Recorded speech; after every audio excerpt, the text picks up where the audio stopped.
Hi everyone, Jim here. Welcome to my channel. Well, today I finished reading a book. I actually started it yesterday and I finished reading it today. It was a real quick read, and it was one of the hard case crime books. This is Donald E. Westlake writing as Richard Stark, and the book is Lemons Never Lie. And this features his character, Alan Grofield. Now, Alan Grofield is part of Richard Stark's Parker universe. So Alan Grofield runs a small theater in Indiana, but on the side he does jobs and heists just to keep the money flowing in, so he can enjoy the life that he leads with his wife running this small theater in Indiana. It costs money to do that. So this is what he does. He does heists on the side. So at the beginning, he has gotten a call for a job in Las Vegas. And soon as he gets into Las Vegas, there's slot machines in the airport, and he puts in a quarter, and he pulls the one arm on the slot machine, and 3 lemons come up. Now, 3 lemons gives you a payout, but it also is not. It means bad luck. 3 lemons, and so that's.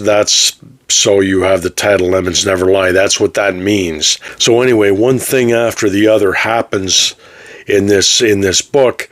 This man Murphy, who organized this botched heist in Las Vegas, ends up killing Alan Grofield's friend Dan, and he actually, looking for Alan, he breaks into the theater where Alan and his wife Mary live, and him and his henchmen assault Alan's wife. Well, Alan's doing another job out in St. Louis, I believe.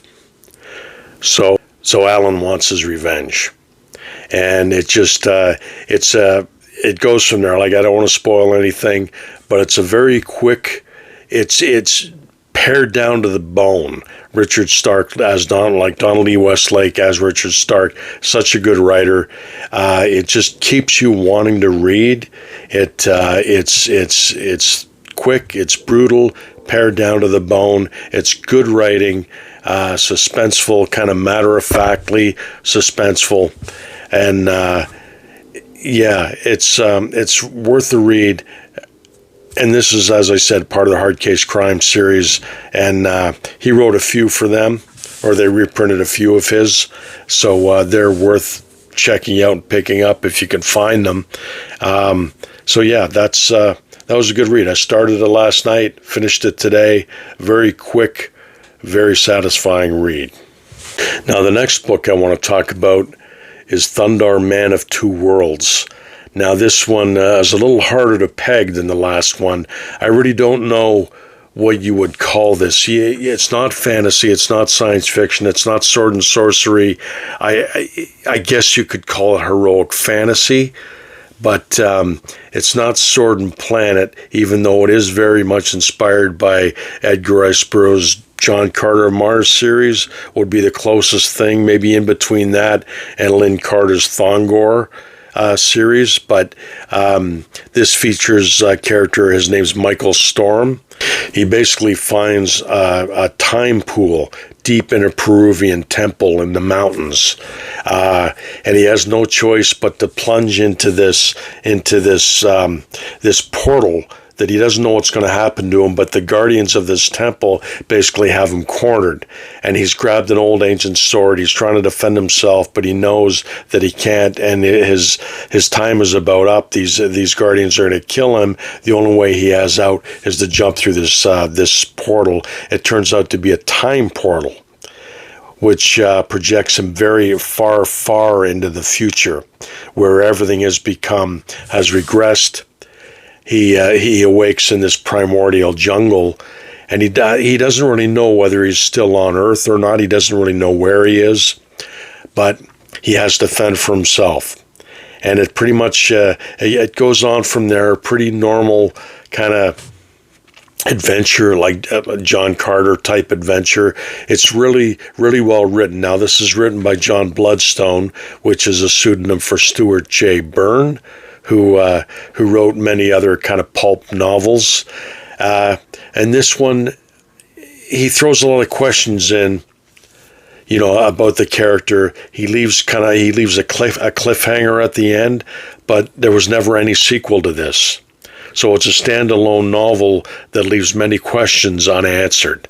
But I got this years ago. I think I was just a teenager still when I picked this up, and I remember this was pre-internet. So for years and years, I looked for the sequel to this book, not knowing that I'd never find it, that there never was a sequel to it. But it was a really, I reread it, and it's a really enjoyable read, really kind of well written. I thought it was great, and very much along the lines of Edgar Rice Burroughs, as I said. And if you're into Edgar Rice Burroughs, Robert E. Howard, Otis Adelbert Kline, even the Lynn Carter Thongor novels, I think you'll really enjoy this. The Gardner F. Fox Kothar and Kirik series, very much in the line of those. And and it's just got a lovely cover on it. That's a very cool cover. And the cover is by Bill Hughes. And it's got kind of a very almost stained glass abstract look to it. But the name Thundar, even though it is similar to Thunder, their Barbarian cartoon back in the 80s, it's got no connection to that cartoon, even though they might have gotten the name from this book, but that's about the only connection they have to it.